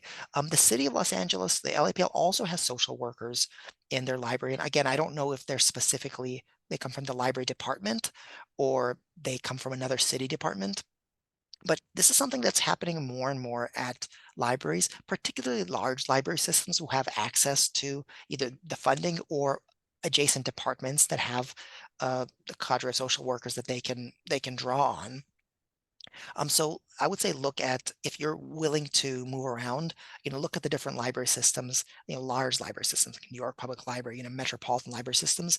Many of them are moving in the direction of having social workers either based in certain libraries or traveling in different areas.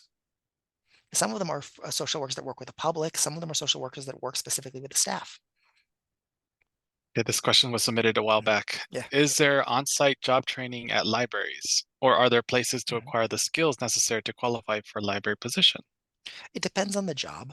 So in all library jobs, just like in most other careers, most other jobs, you're going to get some training at the beginning. Like if you're doing entry level jobs, like if you're getting a job as a library page or an associate or clerk or whatever, yeah, there's no skills required. I mean, you want to have customer service orientation, you want to be able to have these kind of basic technology skills, but the specific processes and procedures that are unique to the library, those are all you're going to be trained on all of those. Same thing with library assistant. I mean, it requires some library or similar experience, but if you worked at another library, the specific process and procedures in LA County Library are going to be distinct. And so you're going to be trained on all of those kind of things. And when you become a librarian one, you come with certain skills that you picked up in library school. But again, we're a very large library system. We have a lot of unique things that you need to know. And there's no expectation that you would know those things because they're specific to our library systems. So you're definitely going to be onboarded and trained. I think you kind of talked about this earlier, but what Mhm. are the challenges you face in library positions, and what are growing concerns in the field in general? That's a good question, and I think you're you gonna talked get about working with the public, I think Mhm. is was one Yes, of them. Yeah, that you kind of exactly, yeah. talked about. Yeah, so this is a great question, and I think you might get a different answer depending on who you ask. And so, Julian, I think I'm going to want your feedback on this too. I think what I talked about safety is a definitely a concern, just because there are, if you're working in a large metropolitan library, you're going to work in various areas, you're going to work with the general public. There's challenges associated with that. Any customer service position, um, there's always budget challenges in libraries. This is not something that's, a growing concern. This is just a concern that always exists. A library is typically a department of a larger government entity, and budgets are always, kind of floating around. So that's always a concern, filling open positions, getting funding for your programs, getting funding, just to provide programs at your library. That's always a concern. That's not something that's new or is going to change. So those are two definite things that I want to highlight. Are there any others, Julian, that you think of? Can't think of, I was just gonna think of budget, budget Mm, resources are always a yeah. concern, especially for, public libraries. You definitely, even working at university libraries, being a part-time staff there versus I think they call them adjunct professors Yes. versus permanent professors and things like that. So that's always a concern with librarian work in general, Mhm, right? But there's no trend, right? So it just depends. Different systems have different funding, and so that's mhm, something if you're interested in applying to, you know, a specific school library, definitely mhm, ask those questions. Do like what Oleg mentioned earlier, do kind of that informational interview, ask questions before so that mhm. you kind of already know and not have to worry about certain things, right? But it's always definitely in the back of our minds, right? Yeah. One other consideration is, and I mentioned during one of my slides, do you have managerial ambitions? Another way to phrase that question or give you another aspect of that question is, are you able to stay at the same job for 10 years and be okay with that? If you need to move around or you're definitely looking at getting more responsibility, then it depends on whether you work at a large library system or a small library system. Your flexibility is going to be limited if you work at a single out library system where there's like the hierarchy is basically like an upside down T. And the reason for that is that library work tends to attract people who enjoy it and who probably in it doesn't it's not a huge kind of physical imposition on people. People stay at libraries for their whole careers and don't always retire at age 65.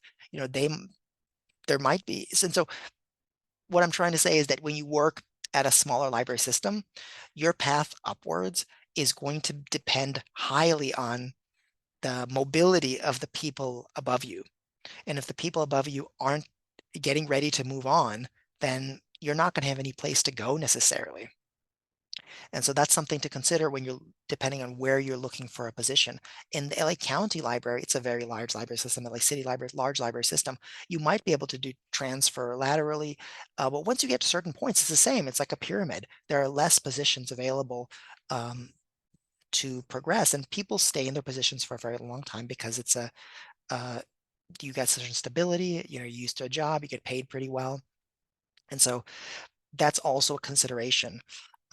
But again, if you're willing to move, if you have some flexibility when it comes to your location, the type of job that you're interested in, you have certain skills, then you're going to be able to pop around and get different job experiences and keep moving up.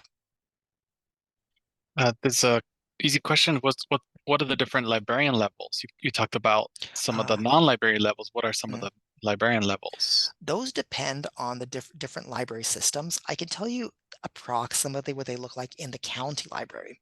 So librarian ones are the people who work directly on the ground at the library locations. They're usually broken down into either adult, youth, or you like youth, which means kids and teens, or kids specifically, teens specifically. Those are the librarian ones. You're the ones on the ground. Librarian twos are usually either on the ground or they're managing a very small library system. I mean, a small library location. Threes manage a small to medium-sized library location, so you're what it's called a community library manager, CLM, of a small, or you're a supervisor at a larger library. So you supervise like the adult services staff or the youth services staff at a large library like Manhattan Beach or West Hollywood or Diamond Bar. If you're a librarian four, then you're either a CLM or a community library manager of a medium or large-ish library location, or you're like me and Julian, you're a coordinator, which means that you're essentially a project manager. And so you get to do a little bit of public service, but you focus on certain areas. And then a librarian five, you manage a large library, like I mentioned, Manhattan Beach, West Hollywood, Diamond Bar, Carson, like those kind of libraries, which is our biggest, Lancaster, our biggest libraries. So that's I just talked really fast through that, but that's essentially, levels 1 through 5. Great. Different library systems don't adhere to that at all. And they have certain, like in the city, you got a librarian in 1 and 2, and that's just how long you've been working. And then beyond that is like you can be a senior librarian. You get paid a little pay bump when you're a library manager, but there's no difference in library managers for bigger, smaller libraries. And then you get to be a principal librarian, which means you're overseeing sort of uh, different kind of a unit, or you can be a subject matter expert. So you're helping out, for instance, children's librarians in a certain region. Okay, I think we have time for one last question, Yep. and I had a couple questions that are kind of similar. Mhm. What are the difference between getting, for example, an MLIS versus like a library certificate at a community college? The difference is the level. So a library certificate, you're aiming for a paraprofessional job, whereas an MLIS, you're aiming for a professional job. It's the difference between a library assistant and a librarian. Okay, I think the other questions are too specific, and we apologize if we weren't able Mm. to get to your question. Do you want to talk about the next program? Yeah. So next week, if you're interested in career in human resources, Shireen Collins, who's an HR generalist, has a variety of experience working in HR, is going to be with us next Tuesday at 11 o'clock, same bat time, same bat channel, right here. And we would be happy if you joined us. If you're interested in library careers, you might also be interested in careers in human resources. I also want to ask if you are able to fill out our post-event survey. I'm going to post a link to that in the chat. It's a very short survey, but it means a lot when you fill that out because it gives us feedback on what we've done well, what we can do better, and what other topics we can cover in the future. All right. Yeah, this has been fun. Thank you, Julian, for the intro and running the Q&A, and thank you to all the people out there for asking us these questions, getting us going. Uh, I really enjoyed this, and I hope you did as well. And with that, we will see you next time.